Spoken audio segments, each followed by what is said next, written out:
తమ్ముడు కూకట్ల తిరుపతి. ఈ కార్యక్రమానికి అధ్యక్షత వహిస్తున్న తమ్ముడు సివి కుమార్. ఒకరేమో నేను తీసుకున్న వాళ్ళు, ఇంకొకరేమో నేను ఇచ్చిన వాళ్ళు. ఇద్దరు ఒక దగ్గర నుంచి అధ్యక్ష పదవి తీసుకున్నా, ఇంకొకరికి నేను ఇచ్చాను. ఇద్దరు అమ్మక దుడ్డి అంటారు. అయితే వాస్తవానికి నిర్మలమ్మ ఆహ్వానంలోనే సమీక్ష అంతా చేసి కొంచెం మిగిలించింది. వాస్తవానికి నేను ఆ పుస్తకం నాకు డ్రాఫ్ట్ చేతిలో పెట్టినప్పుడు, అన్న దీనికి ముందు మాట రాయమని చెప్పినప్పుడు, మనం ఎక్కడ ఏ సంస్కృతిని మనం అంగీకరిస్తున్నాము, ఆ సంస్కృతి లోపల ఉన్న అమానవీయ విలువలు ఏంటిది, మనం మానవీయ విలువల వైపు మనం ఎట్లా ప్రయాణం చేయాలి అని ఆలోచించి నేను కూకట్ల తిరుపతి ములాడు పుస్తకానికి జానపదాన్ని జ్ఞానపదంలో నింపిన కవి అని ఒక టైటిల్ పెట్టి రాయటం జరిగింది. సమాజం లోపల తరాలు మారుతున్నాయి, జనరేషన్స్ అంటారు. ఈ జనరేషన్స్ గ్యాప్ వచ్చినతోని రావటం వల్ల జనరేషన్కు మధ్యలో భాష మారుతుంది. ఇప్పుడున్న పిల్లలు ఐటీ కంపెనీలలో పనిచేసే ఉద్యోగులు కానీ, చదివే పిల్లలు కానీ, వాళ్ళ భాష వేరు. ఆ భాష మనకు రాదు, మన భాష కూడా వాళ్ళకు రాదు. ఈ తరాల అంతరాలు జరుగుతున్నాయి. మరి కూకట్ల తిరుపతి ములాడు అనే పుస్తకము రాయడానికంటే ముందు వాస్తవానికి నేపథ్యం ఏమని చెప్పలేదు. తను ఒక బాల కార్మికుడి నుంచి భాషా పండితునిగా ఎదిగింది. ఆయన రాత్రి పాఠశాలలో అక్షరాలు దిద్దుకొని పొద్దంతా గొర్రెలను కాస్తూ మననం చేసుకుంటూ మళ్ళీ రాత్రి పాఠశాలలో అప్పగించేవాడు. అట్లా చదువుకొని బాగా చదువుకున్న తర్వాత ఆ రాత్రి పాఠశాల ఉపాధ్యాయుడు ఈయన చురుకైన విద్యార్థి అని గుర్తించి ఈయనను ప్రభుత్వ పాఠశాల లోపల చేర్చడం జరిగింది. గొడ్డపల్లి. అది అక్కడి నుండి ఆయన వెనుదిరగకుండా చదువుతూ ముందుకు పోయి కాకతీయ విశ్వవిద్యాలయం లోపల ఎంఏ తెలుగు చేసిండు. భాషా పండితుని శిక్షణ చేసి ఇప్పుడు మూలసాల ప్రభుత్వ పాఠశాలలో తెలుగు భాష అధ్యాపకునిగా పనిచేస్తుంది. ఇది నేపథ్యం. ఇది జీవిత నేపథ్యం అయితే సాహిత్య నేపథ్యమే. ఈయన సాహిత్యం ఈరోజు ములాడు రాయించిన నేపథ్యమే. అంటే మీరు ఏ కవిత తీసుకో, దీంట్లో బహుశా నేను అనుకుంటా దాదాపు 8 సంవత్సరాలు రాసిన కవిత ఉంది. 50 కవితలు.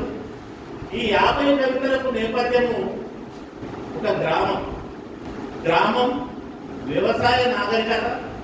ఆ వ్యవసాయ నాగరికత కూడా ఎప్పటిది అని అంటే ఈనాడు ఉన్న పెట్టుబడిదారి సంబంధాలు రాకుండా ఆ ఊరిలోని అవసరాలు ఆ ఊరిలోనే తీరే కాలం, అంటే కరెంటు రాని కాలం, ఇట్లా చెప్పుకుంటూ పోతే చాలా ఉంటాయి.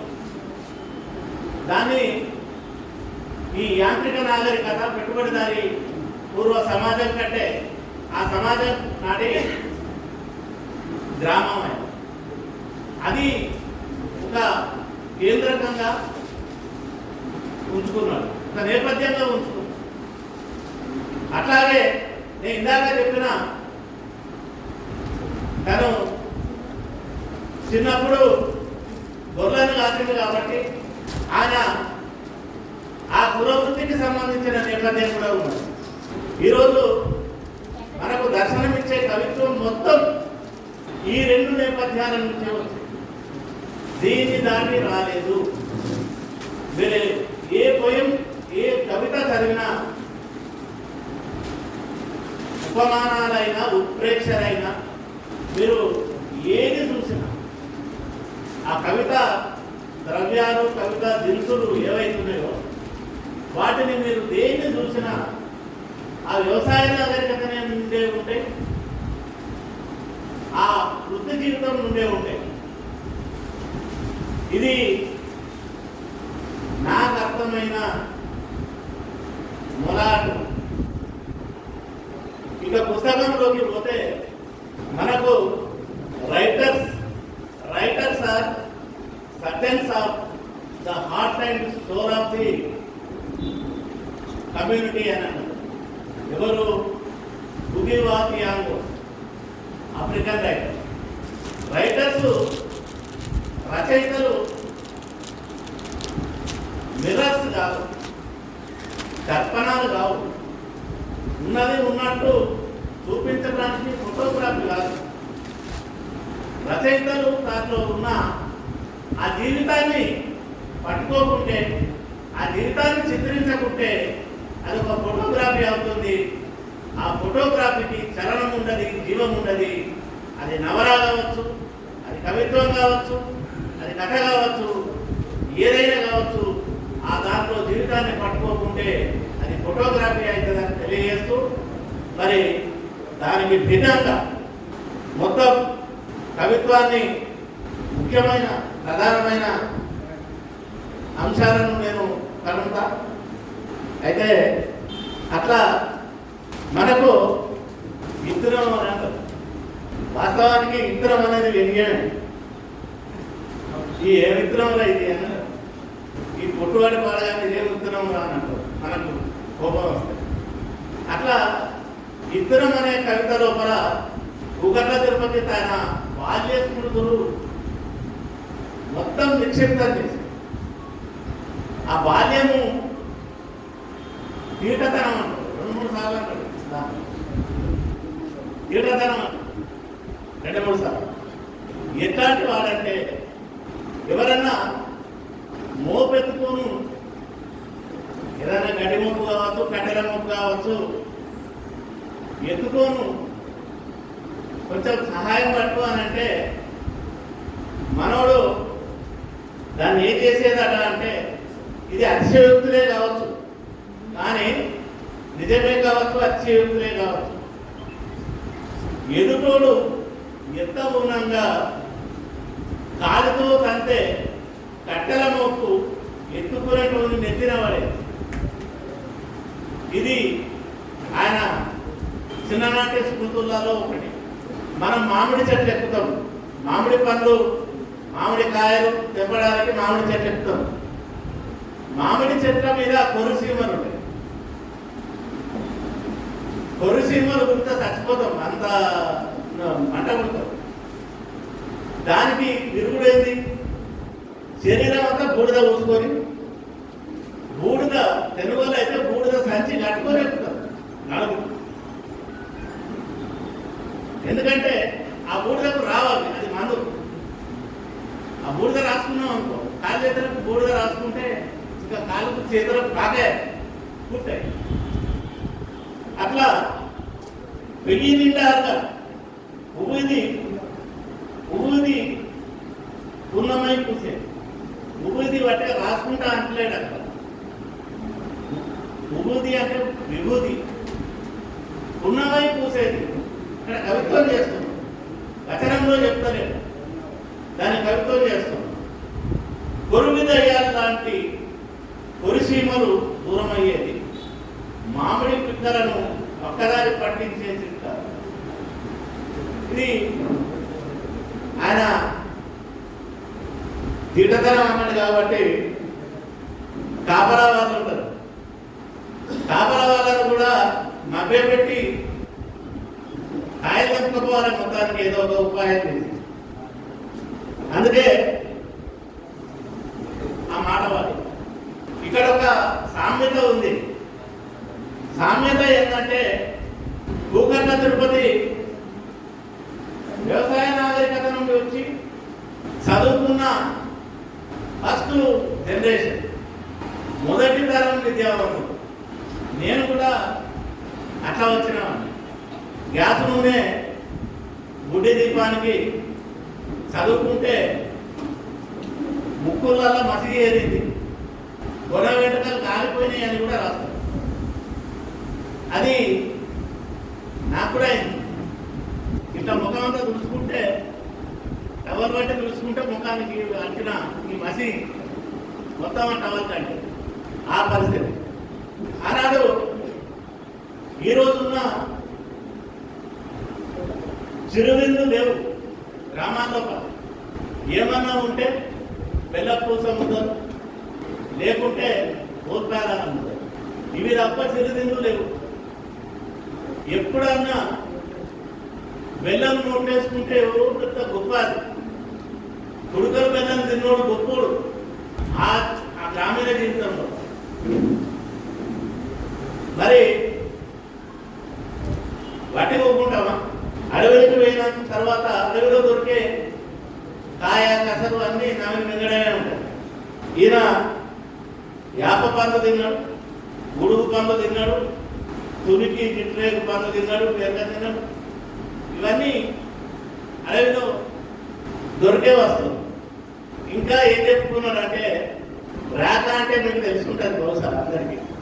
రాక రాక రాక రాక కాదు కాదు. రాక అంటే తాటి ఆకుతోని కళ్ళు తాగడానికి కట్టే రాక. రాకపోత కాదు, రాకపోత రాక కచ్చరానుకుంటా. మోతకాకు వేరు, మోతకాకు వేరు కదా, రాక వేరే, ఆకుతోనే కడతారు. రాక బట్టి పింకిని బోర్లేసిండాడు, రాక బట్టి పింకిని బోర్లేసిండాడు. ఒక్క దమ్ముకు పింకెడు కళ్ళు తాగితే మనిషి పరిస్థితి ఏంటి? అంత దమ్మున్నవాడు. అట్లాంటి బాల్యం నుంచి వచ్చిన వాడు వ్యవసాయ నాగరికతలో కూడా ఒక సామూహికత. సామూహికత అంటే ఒక తల్లి, ఒక తండ్రి, వాళ్ళకి 2-3 పిల్లలు, వీళ్ళంతా వేరు పడకుండా ఒకటే గొడుగు కింద, ఒకటే రూఫ్ కింద, ఒకే పైకప్పు కింద, ఒకటే ఇంట్లో కాపురాలు చేస్తుంటారు. అందరూ పని చేస్తుంటారు. అది వ్యవసాయ కుటుంబం అయితే అందరూ పని చేస్తారు. కానీ పెద్దవాళ్ళు కూడా చాతనైనంత కాలం వెసులుతారు. చాత కాకుండా అయిన తర్వాతనే ఇంట్లో పిల్లలను చూసుకుంటారు. పిల్లలను చూసుకొని పిల్లలను కూడా పెంపకం అనేది వాళ్ళు చూసుకుంటారు. చాతగా అయినప్పుడు పెంపకం వాళ్ళను ఇలా మనం సోషలైజేషన్ అంటాం. ఆ సోషలైజేషన్ ఏది మంచి ఏది చెడు, మనం ఎట్లా ఉండాలి, ఎదుటి వాళ్ళతో ఏ విధంగా ఉండాలి అనే ఆ ప్రవర్తన నేర్పుతుంటారు, పద్ధతులు చెప్తుంటారు. అది పెద్దవాళ్ళు చేసే పని. ఇలా నాకు ఒక మిత్రుడు, నా కొలీగు అగ్నిలా కలుస్తుంటాడు. మా డిపార్ట్మెంట్, మా కులంలో పెళ్లి సంబంధాలు అయితే న్యూక్లియర్ ఫ్యామిలీ, జైన్ ఫ్యామిలీ అని అడుగుతున్నారు సార్ అని అంటారు. ఇలా అన్ని న్యూక్లియర్ ఫ్యామిలీసే. పెళ్ళం, మొగడు, 2 పిల్లలు, ఇది తప్ప లేదు. ఈ పిల్లలకు సమాజమేది, ఎవరితో ఎట్లా మెదలాలి అని చెప్పే తరం కూడా లేదు. వాళ్ళు పోయిండ్రు, వీళ్ళు కూడా పోయిండ్రు. వీళ్ళకి ఏం చెప్తుంది అని అంటే, మా భాస్కర్ సార్ చాలాసార్లు చెప్తుంటారు, వాళ్ళకు ఏదైనా చెప్పితే సెల్లే చెప్పాలి, గుగ్గులే చెప్పాలి. ఇప్పుడు గుగ్గులే తల్లిదండ్రులు, పెద్ద మనిషి అంటే విద్యాబుద్ధులు చెప్పి, బతుకుదెరువు చెప్పి అన్ని చెప్పేది ఇప్పుడు గుగ్గులే. గుగ్గులు తప్ప వేరే. ఈయన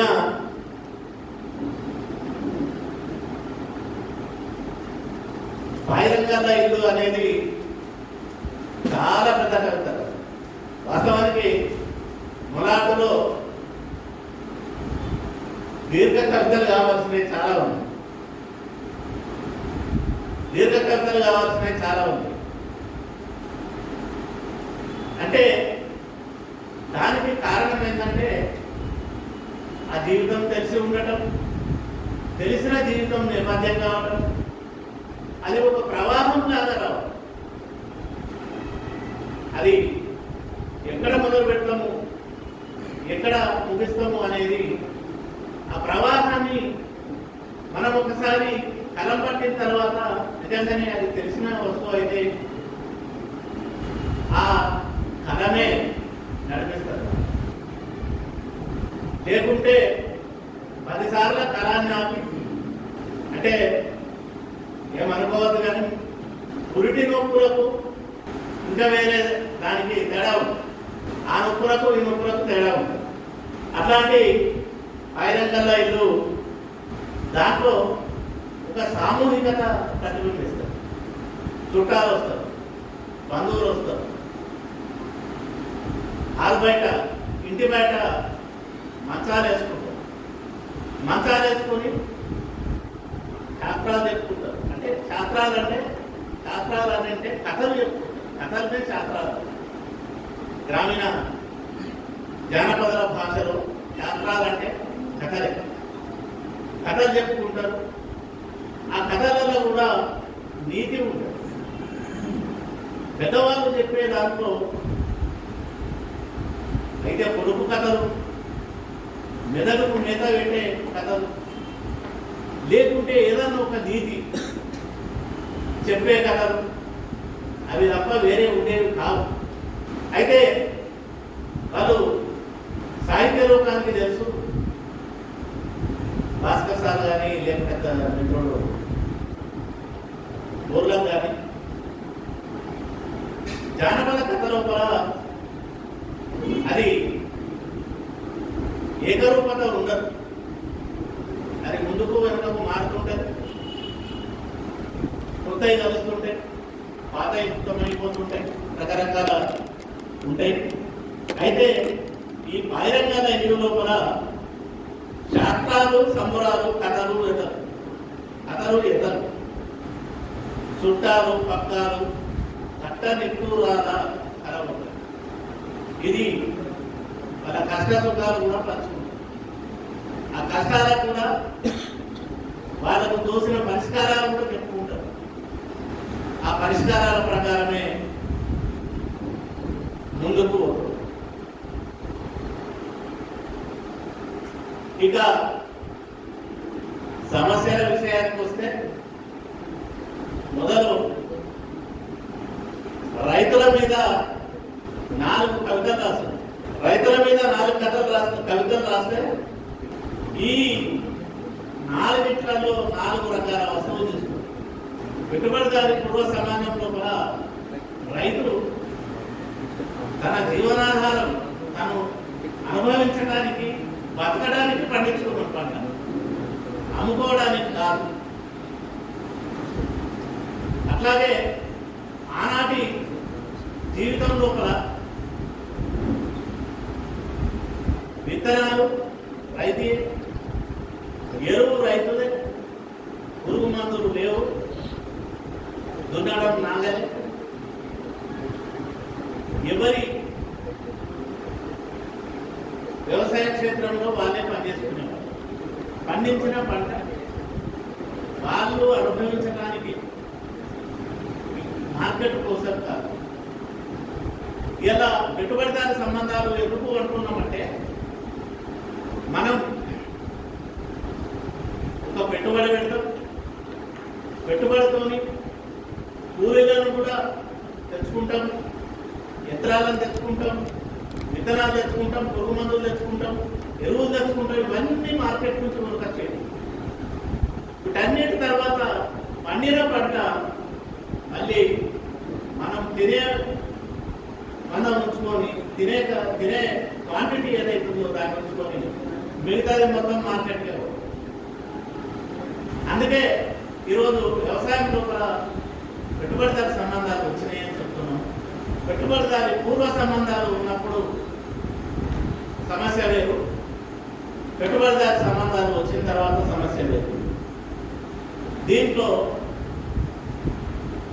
కల్తీ అంటే ఎప్పుడు కానీ ఒక మార్కెట్ శక్తుల చేతుల్లోకి పోయిన తర్వాత మోసాలు కూడా ఉంటాయి. నిజాయితీగా బిజినెస్ చేసేవాళ్ళు ఉంటారు, మోసాలు చేసేవారు. కల్తీ ఇత్తుల కత్తుల సోతులు, నకిలీ మందుల మకిలి. మీరు చూడండి, ఏ పోయం తీసుకున్నా, ఏ కవిత తీసుకున్నా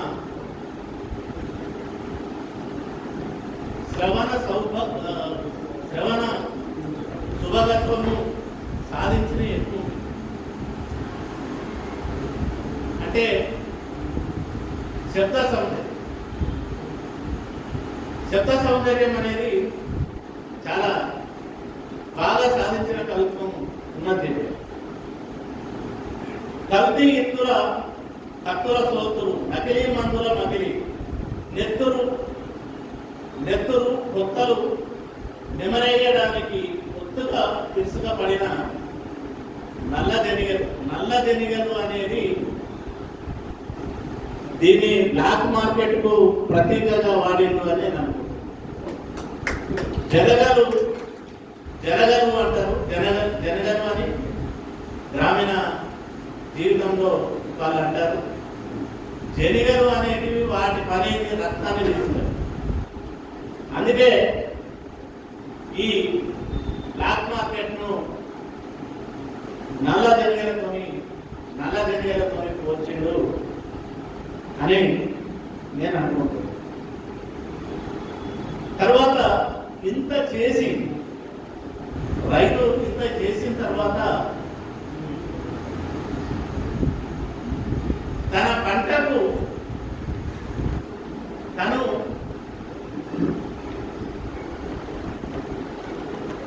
నిర్ణాయక శక్తి కాదు, నాకు 2000 ఇస్తేనే నేను మక్కలు కింటాలు ఇస్తా అని ధర నిర్ణయించే శక్తి ఆయనకు లేదు. ఎవరు చేస్తారు అది? మళ్ళీ మార్కెట్. అయితే ప్రభుత్వం ఎంఎస్పీ ఇవ్వాలి, మినిమం సపోర్ట్ ప్రైస్, లేకుంటే వ్యాపారులు నిర్ణయం.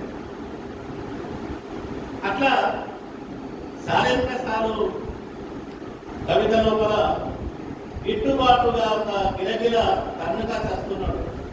ఆ రైతు గిట్టుబాటు కాక గిలగిల కన్నుగా చేస్తున్నాడు అనేది మన కవి చెప్తున్నాడు.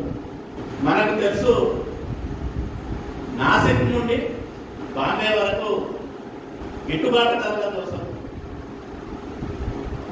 పోడు భూములకు పట్టాల కోసం, స్వామినాథన్ కమిషన్ రికమెండేషన్స్ అమలు కోసం, వీటన్నిటి కోసం రైతులు పాదయాత్ర చేశారు. దీనికి ఇప్పుడు స్వామినాథన్ కమిషన్ ఏం చేసింది అని అంటే, రైతు ఒక పంట పండించడానికి ఎంత ఖర్చు అవుతుందో ఆ ఖర్చు మీద అదనంగా 50% కలిపి ఎంఎస్పి మినిమం సపోర్ట్ ప్రైస్, కనీస మద్దతు ధర అని అంటాం తెలుగు, అది నిర్ణయించాలని ఆ కమిటీ రికమెండ్ చేసింది. మరి దానికి మన పాలకులు వాటిని అమలు చేయలేదు. ఇలా ప్రధానమంత్రిగా ఉన్న నరేంద్ర మోదీ గారు కూడా జార్ఖండ్లో, బీహార్లో ఎన్నికల వాగ్దానాలు చేయడం జరిగింది, కానీ అవి ఈ రోజు వరకు కూడా అమలు కాదు.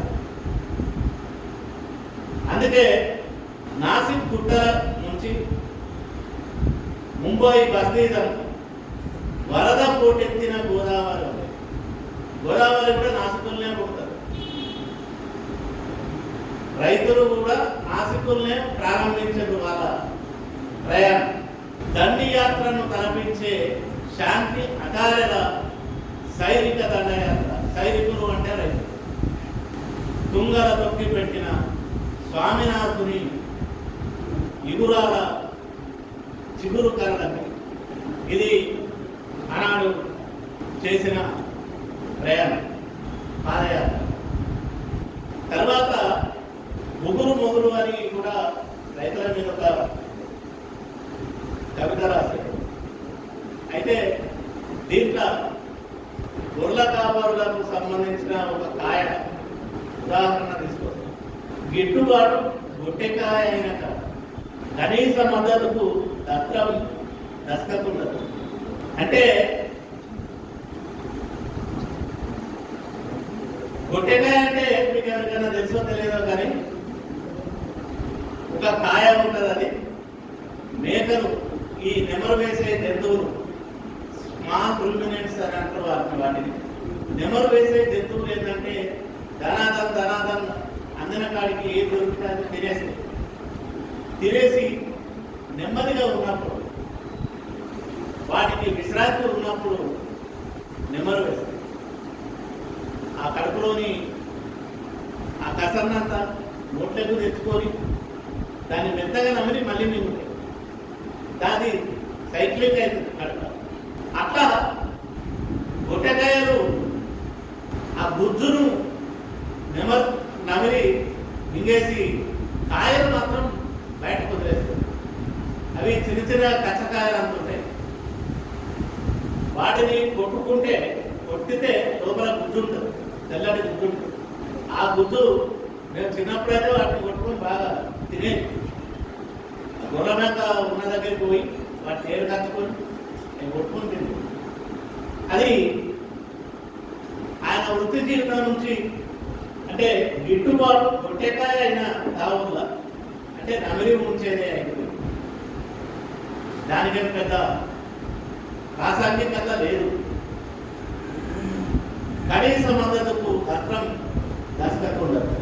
అంటే ఆ స్వామినాథన్ కమిషన్కు ఎలాంటి శాంక్షన్ కానీ అది ఉండదు అని కవి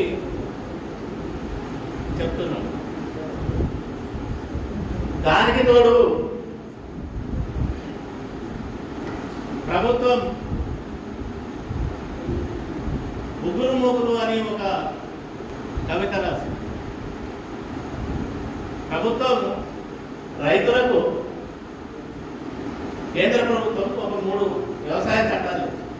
వ్యవసాయ చట్టాలు తెచ్చిన దాంట్లో ప్రధానమైన అంశాలు ఏంటంటే రైతు దేశం మొత్తంలో తాను పండించిన పంట ఎక్కడైనా అమ్ముకోవచ్చు, ఎంత ధాన్యాన్నైనా నిల్వ ఉంచుకోవచ్చు. మరి ఒక సామెత ఉంది, కళ్ళం వేసిన తెల్లారి కళ్ళేకు ఇత్తున్నది. చాలని బతికే రైతులు, చేతికి మూతికే బతికే రైతులు ధాన్యాన్ని నిలువుంచుతారు. ధాన్యాన్ని నిలువుంచి ధర వచ్చినప్పుడు ఎవరు అమ్ముతారు? ధర లేనప్పుడు వాటి నిల్వ ఎవరు ఉంచుతారు? మరి చట్టాలు దేనికి ఉపయోగపడే? ఈ చట్టాలు వ్యాపారులకు, కార్పొరేట్లకే ఉపయోగపడే చట్టాలు. ఆ చట్టాల మీద ఢిల్లీలో, పంజాబ్లో మండీ వ్యవస్థ అని ఉంది. మనకి అలా మనం వ్యవసాయ మార్కెట్ అని మనం చూస్తుంటాం. మండీ వ్యవస్థ అని, ఆ మండీ వ్యవస్థ అనేది ఇంకా రద్దయిపోతుంది. మండీ వ్యవస్థ ఏం చేస్తుంది అని అంటే, రైతు ఇలా మనము ఈ ఐకేపీ వాళ్ళు కొన్నట్టు మండీ వ్యవస్థ మొత్తం అక్కడ పండిన రైతు ధాన్యాన్ని మొత్తం ఉంటుంది. పంజాబ్, హర్యానా, పశ్చిమ ఉత్తరప్రదేశ్ ఈ 3 ప్రాంతాల నుంచి బాగా పంటలు పండిస్తారు. ఆ పంటల్లో ఉన్న ఆ వ్యవస్థ ఉన్నది. దాన్ని తీసేసిన తర్వాత ఆ రైతులు దాని మీద ఉద్యమం చేస్తే వీళ్ళకు తీవ్రవాదులతో సంబంధాలు ఉన్నాయి, వీళ్ళు దేశద్రోహులు, ఇట్లా రకరకాలుగా వాళ్ళ మీద పట్టగాంచి మీద వేయడం. చివరికి హర్యానా ఎన్నికలు వచ్చిన తర్వాత ఆ ఎన్నికలు ఏమైనా ఎఫెక్ట్ అయితే అనే ఉద్దేశంతో దాన్ని తాత్కాలికంగా కమింపజేశారు. అట్లా ఈ రైతు చట్టాలు తెలంగాణ మీద కూడా కథలు కవితలు బాగాలేరా? తెలంగాణ రాసిన దాంట్లో తెలంగాణ గత వైభవాన్ని కీర్తిస్తూ రాసిన కవితలు ఉన్నాయి. తెలంగాణ తెచ్చుకున్న తర్వాత పాలకులు చేస్తున్న కార్యక్రమాల మీద విమర్శగా ఉన్న కవితలు ఉన్నాయి.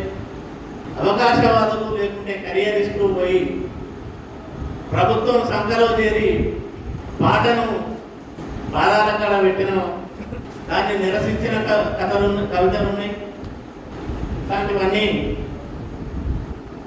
ఈ తెలంగాణ మీద రాసిన కవితలలో మనకు కనబడుతుంది. కవి తెలంగాణ ఉద్యమం లోపల తెలంగాణ ఉద్యమం నడుస్తున్నప్పుడు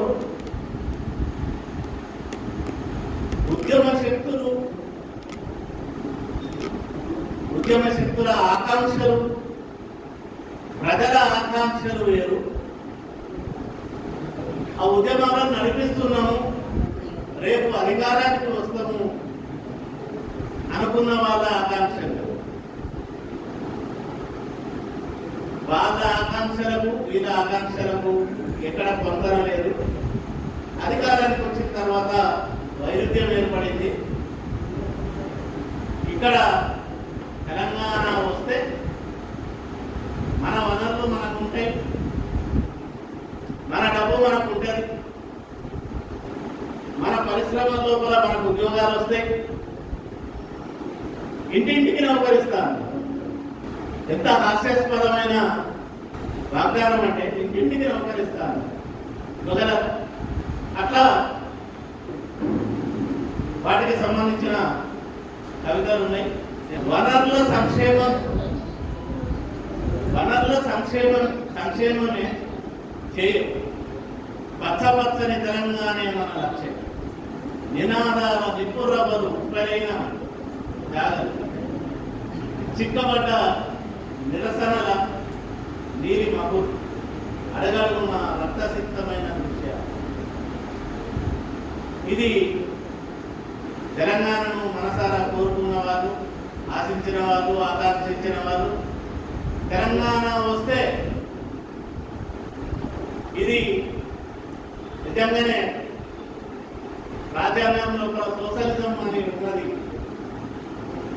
ఆ సోషలిజం అంటే అందరూ సమానం, ఆ సమానత్వం వస్తుంది అని చాలా మందిని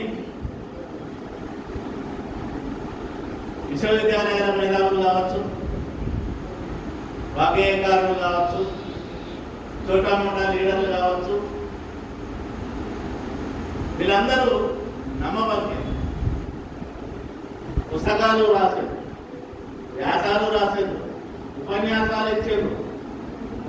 కానీ వీళ్ళంతా ఏం చేసిండ్రు అని అంటే అధికారాన్ని ఒక వ్యక్తి చేతిలో పెట్టిండ్రు. ఆ వ్యక్తి వీళ్ళందరినీ నాకు కొట్టి దూరం పెట్టి ఆయన చేయాలనుకున్నది చేసి, దాన్ని గమనించిన తర్వాత ఆశాభంగం తర్వాత వీళ్ళు ఏం చేస్తారు? ఇంటింటికి అన్ని ఇస్తామని చెప్పిన వాళ్ళు ఏం చేస్తారు అని అంటే, మీకు మట్టకు బెల్లం రాస్తాము, మీకు పెళ్లి చేసుకుంటే పుస్తకాలు రాసిస్తాము, మీరు పెళ్లి చేసుకుంటే మేము షాదీ ముబారకులు ఇస్తాము, ఇంకేదో లక్ష్మి ఇస్తాము, కళ్యాణ లక్ష్మి ఇస్తాము. అంటే సంపద వచ్చేది కాదు, సంపద వచ్చేది కాదు. నువ్వు వేస్తేనే పనిచేస్తాను. సంపద వచ్చేది కాదు. నువ్వు ఎక్కడ ఉన్నావు అక్కడనే ఉండాలి. నువ్వు అంతే ఉండాలి, అట్లనే ఉండాలి. ఇది పాలకులు చేసిన పని. అందుకే రాయితీల రంగుల ఊయరలో ఊరడిస్తారు. మసిపూసి మారేడు కాయలు చేయడం కంటే రెండాకు ఎక్కువనే చదువుకున్నారు. ఇది ఆయన తెలియజేసిన నిరసన. ఇంకొకటి, తెలంగాణ ఉద్యమం లోపల ఆడి పాడి జనాన్ని కూడగట్టి పని చేసిన గాయకులంతా ఏమైంది అనంటే సర్కారు జీతగాలు తెలంగాణ సాంస్కృతిక సారథి అని ఒక సంస్థను పెట్టి వాళ్ళని అందరినీ ఒక అవుట్సోర్సింగ్ ఉద్యోగులుగా చేసుకొని వాళ్ళకు జీతాలు ఇచ్చారు. వాళ్ళకు జీతాలు ఇచ్చిన తర్వాత ఏమైంది, తెలంగాణ లోపల పాట చచ్చిపోయింది. పాట రాసేవాళ్ళు, ఒక డాక్టర్ లేకుంటే వైద్యం చేసేవాళ్ళు ఉన్నారు కదా, డాక్టర్ లేకుంటే వైద్యం చేసేవాళ్ళు ఉన్నారు. పాట రాసేవాళ్ళు, పాడేవాళ్ళు, ప్రదర్శించేవాళ్ళు లేనప్పుడు ఎవరు ఉంటారు? గబిలాలు ఉంటాయి, కాకులు ఉంటాయి, పొడుసుగా తినడానికి. ఆ కాకుల ముప్పు అంతా పోయి అక్కడ చేరి ఆ పాటను ప్రాణంతో పొందబెట్టినప్పుడు తమ్ముడు ఇయాలటి పొద్దుకు ఏమైందో కానీ బంగారు బందీఖానాలో చిక్కిన చిలుకలోనే ఓటములు పంజరంలో పోరాటం మారుతున్న తోయిరాడు నక్క చిత్తుల నత్తి పాటలను నెత్తికెత్తుకొని బాలిసరాగంతో ముద్దుగా ఊరబెడుతున్నారు. ఈ ఊర అనేది నక్కలది, పంజరం అంటే తెలుసు, బందీఖానా. ఇక్కడ గోల పెడుతున్నారు అనేది సమయం. అంటే వీళ్ళంతా పోయి ఎక్కడ చేయలేదు. ఇట్లా తెలంగాణ మీద కూడా చాలా క్రిటికల్గానే రాసిండు. గట్టిగా ఆయన తెలంగాణ చాలా గొప్పది అని రాసిన కవితలతో పాటు తెలంగాణ వచ్చిన తర్వాత నాయకత్వం చేసిన పనులు ఏవైతే ఉన్నాయో వాటి మీద కూడా తనదైన నిరసన వ్యక్తం చేసింది. అది ఇంకా చివరికి దాంట్లో తెలంగాణ మీద రాసిన కవితల్లో చివరిగా ఒక వాక్యం, నేను తెలంగాణను అనే కవిత లోపల తెలంగాణ దుఃఖం రువలేదని ఆయుధం ఇంకా వచ్చి ఉన్నదని కవి అభిప్రాయపడుతున్నాడు. జీవనదిలా మారుతున్న కన్నీటి నది, కన్నీటి నది కాదని, స్వచ్ఛమైన నీటి నది కాదు, కన్నీటి నది అంటుంది. తెలంగాణ దుఃఖం ఉడవలేదు అంటుంది. మౌనంగా గోడకు వేలాడుతున్న తుపాకిని అంటే నేను ఆయుధం తెచ్చలేదు, నా ఆయుధం అట్లనే ఉంది, నా ఆయుధాన్ని నేను ఎప్పుడైనా ఎక్కువ పెడతా అనే ఒక కాశను పిలుస్తుంది. ఇది తెలంగాణ మీద ఒకట్ల రాసిన కవిత. ఇప్పుడు అధికారంలో ఉన్న ఒక పార్టీ గర్వాపసి అని ఒక కార్యక్రమం పెట్టింది. అంతకుముందు తెలంగాణ సాయుధ రైతాంగ పోరాటం జరిగినప్పుడు ఆర్య సమాజం కూడా శుద్ధి కార్యక్రమం ఉంటుంది. మాలమాదిగలని ముస్లిమ్స్ గా కన్వర్ట్ చేస్తే నైజాం ప్రభుత్వం వాళ్ళను మళ్ళీ నువ్వు ముస్లిం ఎందుకు అంటావు నాయన, నువ్వు మాలమాదిగానే ముందు అని వాళ్ళకు శుద్ధి కార్యక్రమం పెట్టి మళ్ళీ ఈ మతంని, ఈ వర్ణ వ్యవస్థల్ని, ఈ వివక్షల్ని కలుపుతుంది. గర్వాపసి మంచిగానే ఉంది, వస్తారు. ఇక్కడ ఇక్కడ వివక్షను అనుభవించిన వారు కనీసం ఒక ఇగాలిటేరియన్గా వారి పిల్లలు వీరికి ఇయ్యడు కావచ్చు, వీరి పిల్లలు వాడు చేసుకోడు కావచ్చు. ఇస్లాంలో 1,00,000 కులాలు భారతదేశంలో ఎండోగమే, ఏ కులం వాళ్ళు ఆ కులంలో చేసుకుంటారు పిల్లలు. అట్లనే క్రైస్తవంలో కూడా ఉన్నారు. క్రైస్తవంలో కూడా ఉన్నత కులాల వాళ్ళు బ్రిటిష్ వాళ్ళ ప్రాపకం కోసము క్రైస్తవాన్ని తీసుకొని లబ్ధి పొందితే, కింది కులాల వాళ్ళు వివక్ష నుంచి దూరం కావడానికి మాత్రమే వాళ్ళు ఆ మతంలో వచ్చారు. అది ఇస్లాం కావచ్చు, లేకుంటే క్రైస్తవం కావచ్చు. మరి వాళ్ళు వచ్చినాక ఎడబెడతాం, వాళ్ళు ఎక్కడ పెడతాం? ఏ కులం అని ఆ కులంలోనే పెట్టాల్సి వస్తుంది. कारण ब्राह्मणांना देव, कारण వైశ్యులను देव, మరి ఏం చేస్తాం? శూద్రులు అయితే శూద్రులు అవుతారు, కుమ్మరోళ్ళు అయితే కుమ్మరోళ్ళు అవుతారు, మంగళోళ్ళు అయితే మంగళోళ్ళు అవుతారు, మాలోళ్ళు అయితే మాలోళ్ళు అవుతారు, మాదిగోళ్ళు అయితే మాదిగోళ్ళు అవుతారు. వచ్చి మళ్ళీ నీ బానిసత్వాన్ని సామాజిక గౌరవం కోసం దాంట్లో పోయిన వాళ్ళు ఆ సామాజిక గౌరవం కూడా నీ వద్దు బిడ్డ, మా దగ్గరకు వచ్చి మా కాళ్ళ దగ్గర ముందు అని చెప్పే వ్యవస్థ ఏదైతుందో అది గర్వం. ఆ గర్వాపసిని మన కవి అట్లా తీసుకోవాలి. ఎట్లా తీసుకున్నాడు? బుద్ధుని, విదేశాల్లో ఉన్న బుద్ధుని ఈ దేశానికి రమ్మని ఆహ్వానించారు. వాస్తవానికి క్రీస్తు పూర్వం 4వ-5వ శతాబ్దం నుంచే మన దేశం లోపల హెటరోడాక్స్ రిలీజియన్స్ అంటే నాస్తిక మతాలు. హెటరోడాక్స్ రిలీజియన్స్ ఉన్నాయి. నాస్తిక మతాలు బౌద్ధం, జైనం, చార్వాకం, ఈ 3 నాస్తిక మతాలు. ఈ మతాల్లో దేవుని ఉనికిని అంగీకరించవు, ఈ మతాలు ఆత్మను అంగీకరించవు, ఈ మతాలు ఆరాధనను అంగీకరించవు. బుద్ధుడు కూడా అదే చెప్పాడు. ఆత్మను అంగీకరించలేదు.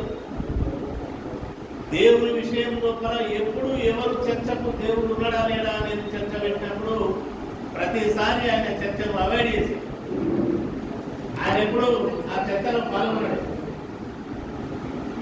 ఆత్మ అనేది లేదు అని కూడా చెప్పాడు. మరి ఏంటి అంటే,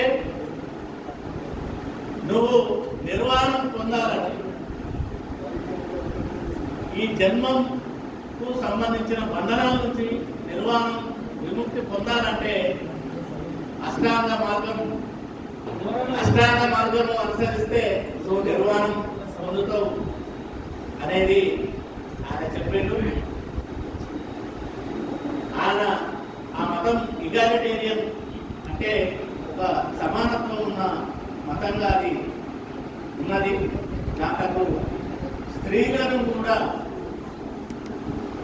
దాంట్లో ఆహ్వానించి పూజలు చేసేటు, అందరినీ ఆహ్వానించాడు. కాదంటే బుద్ధుడు చనిపోయిన తర్వాత 4 సంగీతీయులు ఆయన చెప్పిన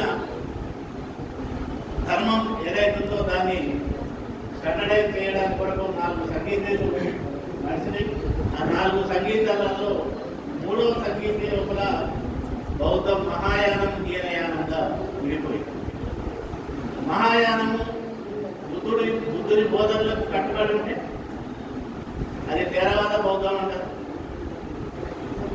హీనయానం బుద్ధుని బోధనలకు కట్టుబడి ఉంటే దాని నుంచి వచ్చిన మహాయానము మళ్ళీ బుద్ధుని అవతార పురుషునిగా చేసి ఆరాధనలో ప్రారంభించారు. మరి అట్లా శిష్యుని రమ్మని ఆవాహన చేస్తున్నాడు. అట్లాగే అల్టిమేట్లీ ఏంటంటే ఊరికే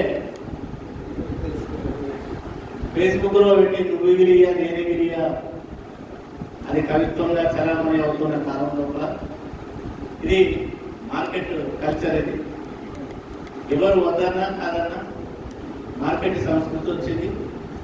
ఈ మార్కెట్ సంస్కృతి లోపల మనం ఎంత ఎగిరిస్తే, మనం ఎంత మార్కెటింగ్ చేసుకుంటే అంత గొప్ప వాళ్ళం అవుతున్నాం. దానికి మళ్ళీ మనం ఎదుటి వాళ్ళకు లైకులు కొట్టాలి, వలలు వేసి మా వైపు తిప్పుకోవాలి. ఈ రకరకాల విధాలు ఉంటాయి. అట్లాంటి చేసిన వాళ్ళే గొప్ప వాళ్ళు అవుతున్నారు. అయితే తెలంగాణ కవిత్వానికి నిజంగా తెలంగాణ అనుకునేదానికి భాష కానీ భావం కానీ అభివ్యక్తి తెలంగాణ భాషలోనే చేసి నేను మొలాటు అనేది ఒక ప్రాతినిధ్య కవితా సంపుటి అని నేను అనుకుంటున్నాను. ఎందుకంటే వాళ్ళ తల్లి అడవి పనికి పోయి ఆ ఒడిలో కాయలు కసాలు పిల్లలు తింటారు తెచ్చుకుంటారు, ప్రతి తల్లి తెచ్చుకుంటారు. కానీ దాన్ని ఆయన ఒడి గుమ్మి అంటారు, ఒడి గుమ్మి అంటారు. ఇట్లా చాలా విషయాలు తెలంగాణ భాష నుంచి, తెలంగాణ జీవితం నుంచి, ఆయన జీవితం నుంచి, రైతాంగ జీవితం నుంచి, రైతాంగ సంస్కృతి నుంచి తీసుకున్నాడు. అయితే ఉత్తరాంధ్ర భాషలో రాసిన రావి శాస్త్రి రచనల్ని తెలుగు సమాజం ఆదరించింది. ఉత్తర తెలంగాణ నుంచి రాసిన అల్లం రాజయ్య రచనలను ఆదరించింది. అట్లాగే కూకట్ల తిరుపతి కవిత్వాన్ని కూడా రెండు రాష్ట్రాల తెలుగు వాళ్ళు ఆదరిస్తారని ఖచ్చితంగా ఆ అవకాశం ఆయనకు దక్కుతుందని తెలియజేస్తూ ఈ అవకాశం ఇచ్చి అందరికీ పేరు పేరున ధన్యవాదాలు తెలియజేస్తూ సెలవు తీసుకుంటున్నాను.